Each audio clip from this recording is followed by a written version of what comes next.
Saudi अरब, पाकिस्तान और तुर्की ने मुश्तरका दिफाई मुआहदे पर दस्तखत कर दिए हैं। किसी भी एक मुल्क पर हमला, तीनों ममालिक पर हमला तस्वुर किया जाएगा। मक्का मुकर्रमा के अलसफा महल में सऊदी अरब, पाकिस्तान और तुर्की का मुश्तरका दिफाई सरबरा इजलास हुआ। शहबाज शरीफ, मोहम्मद बिन सलमान और रजब तैयब एर्दोगान ने मुश्तरका दिफाई मुआहदे पर दस्तखत किए। तर्जुमान दफ्तर खारजा के मुताबिक मक्का मुआहदा तारीखी ताल्लुकात और स्ट्रेटेजिक ताउन की बुनियाद पर तय पाया है। ये मुआहदा जो है, इसका मकसद ये है कि तीनों ममालिक के इज्तिमाई सलामती को मजबूत किया जाए और इलाकाई अमन व इस्तेहकाम को भी फ़रोग़ दिया जाए। सऊदी अरब, पाकिस्तान और तुर्की ने मुश्तरका दिफाई मुआहदे पर दस्तखत कर दिए हैं। ये दिफाई मुआहदा इंतहाई अहमियत का हामिल है और इससे मुआहदे के तहत किसी भी एक मुल्क पर मुसल्लह हमला, तीनों ममालिक पर हमला तस्वुर किया जाएगा। मक्का मुकर्रमा के अलसफा महल में सऊदी अरब, पाकिस्तान और तुर्की का मुश्तरका दिफाई सरबरा इजलास हुआ, जिसमें वज़ीर आज़म शहबाज शरीफ, मोहम्मद बिन सलमान और तुर्की के सदर रजब तैयब एर्दोगान ने मुश्तरका दिफाई मुआहदे पर दस्तखत कर दिए हैं। और तर्जुमान दफ्तर खारजा ने यह भी बताया है कि मक्का मुआहदा तारीखी ताल्लुकात और स्ट्रेटेजिक ताउन की बुनियाद पर तय पाया है। इसी पर बात करने के लिए सीनियर तजियाकार एहतशाम उल हक साहब हमारे साथ मौजूद हैं।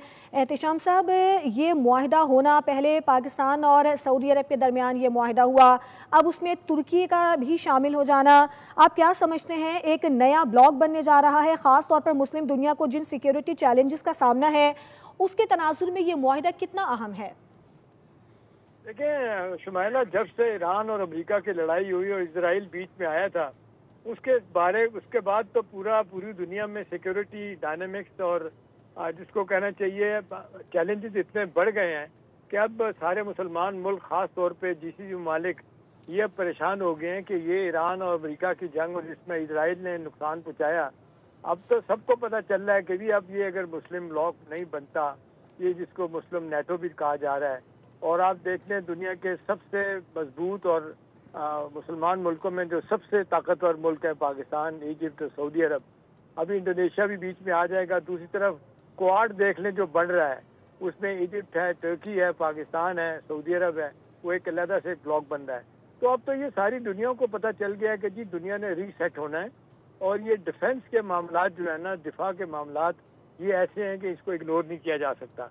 और ये इजराइल का जो ख्वाब था कि जी हमने एक ग्रेटर पार्ट बनना है, new ruling state of the world, उसके ऊपर बहुत बड़ा धचका लगा। वही तो आप देख लें कि जिन्होंने जॉर्डन से लेके सऊदी अरब तक का उन्होंने प्लान किया हुआ था कि कैसे हमने वहाँ पे दीवार बना, अपना रोड निकाल के लेके जाना है और किस तरीके से हमने ये सारा का सारा अपनी एक वर्ल्ड पावर बननी है, सुपर पावर बननी है।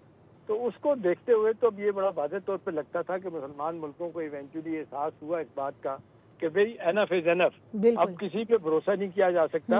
अमरीकियों को भी पता, अपना जीसीसी ममालिक को भी पता चल गया, कतर, सऊदी अरब, यूएई, कुवैत, बहरान, अपना बहरीन, कि अमेरिका के साथ दफाई मामले होने के बावजूद उनको किसी ने नहीं पूछा, इंटरसेप्टर नहीं दिए गए, जिस तरीके से ईरान उनको हमले कर रहा था, कोई किसी तरह का तोहफ़्ज़ नहीं मिला। तो इस सारे तनाजुर में देखा जाए तो ये मायदा इस बात की गम्माज़ी करता है कि अब मुसलमान मुल्कों को में ये सोच आ चुकी है कि अब सूरत हाल जो है ना वो तेज़ी के साथ बदलेगी और ये अब दुनिया में नए नए अलायंसेस बनेंगे और पाकिस्तान का इसमें एक बड़ा कलीदी रोल होगा। जी एहतशाम साहब, लेकिन मगरिब में तो यकीनन इस पर एक तशवीश होगी। आपके ख्याल में मगरिब इस मुआहदे को किस नज़र से देख रहा होगा और उनको क्या इस पर तशवीश होगी? देखिए, मगरिब में तशवीश तो इस हद तक तो हो सकती है कि जो इजराइल के हमायती थे, लेकिन आप देख लें कि जिस तरीके से अमेरिका में अब इजराइल के खिलाफ 70 सालों में पहली मरतबा कांग्रेस में इतने इख्तिलाफ पैदा हो गए हैं, उनकी पब्लिक ओपिनियन, उनके लिखने वाले, बोलने वाले, और सब ये बात समझ गए हैं कि ये जंग जो प्रेसिडेंट ट्रंप से करवाई गई, उनको इस्तेमाल किया गया, वॉर ऑफ चॉइस थी। उसके बाद से तो अब इजराइल का कोई हमायती नहीं रहा। तो इसलिए अब इजराइल को ये तकलीफ है कि अब क्या होगा। अमेरिका में ओपिनियन बदल रही है, दुनिया में ओपिनियन बदल रही है, और जो उनका ख्वाब था कि जी अब हमने एक सुपर पावर बनना है, तो जाहिर है वो तो अब टूट गया। तो इसके लिए बड़ा जरूरी था कि किस तरीके से पाकिस्तान नए नए अलायंसेस की तरफ जाता है। तो ये अलायंसेस जाने के बाद, बनने के बाद तो अब सूरत हाल तब्दील होगी। इसमें और मुसलमान मुल्क भी आएंगे, कुवैत आ चुका है, कतर की भी दरख्वास्त है, इंडोनेशिया भी की स्टेज पे आएगा। तो ये एक बहुत बड़ा फॉर्मेडेबल एक मुस्लिम नेटो वाली जो बात है ये बनेगी। जी। ये मेरा ख्याल है वक्त आ गया है कि मुसलमान मुल्कों को समझ आ जानी चाहिए, जो समझ आ गई है कि भाई उनके दिफा के लिए बाहर से कोई नहीं आएगा। अमेरिका ने, आपने देखा, दिफाई माहदे किए 2016 में जब प्रेसिडेंट ट्रम्प आए थे, और इस दफ़ा जब दोबारा आए हैं, आप देख लें $3 ट्रिलियन की इन्वेस्टमेंट की है कतर, यूएई, सऊदी अरब ने। धेले का उनको फायदा नहीं हुआ। ऊपर से प्रेसिडेंट ट्रम्प उनका मजाक भी उड़ाते रहे कि इनके पास तो कुछ भी नहीं है अपने तहफ़्फ़ुज़ करने के लिए, हम ना हो तो कोई पूछता नहीं है। तो ये अब रीअवेकनिंग जो हुई है ना, ये बड़ा वाज़े तौर पे बता रही है कि अब सूरत हाल तब्दील होगी। बिल्कुल, सूरत हाल तब्दील हो रही है। एहतिशाम साहब, आप हमारे साथ ही मौजूद रहिए। सीनियर एंकर पर्सन बतूल राजपूत ने भी हमें ज्वाइन किया है। बतूल, बड़ा अहम मुआहिदा हुआ है तीनों ममालिक के दरमियान, दिफाई मुआहिदा। एक मुल्क पर अगर हमला होगा तो तीनों ममालिक पर हमला